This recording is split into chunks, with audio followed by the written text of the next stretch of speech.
25শে March অবিলম্বে উদ্যোগে সংগঠিত প্রধান বৌদ্ধ স্মরণে গণহত্যা দিবসে মহান গণভবনে সকলের আলোচনায় আলোর মিছিল বৌভূমি সংরক্ষণাগার গাইবান্ধা স্থান প্রধান স্টেডিয়ামগ্ন গাইবান্ধা সময় সন্ধ্যা 6:40। অপারেশন সার্চলাইট নামে ঘুমন্ত অসহায় নিরস্ত্র মানুষের উপর গণহত্যা চালিয়েছিল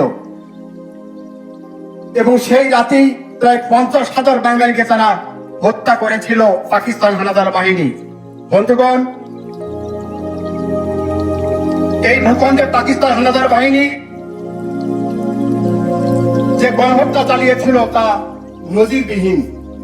গড়ে প্রতিদিন 6,000 থেকে 12,000 মানুষকে তারা হত্যা করেছিল।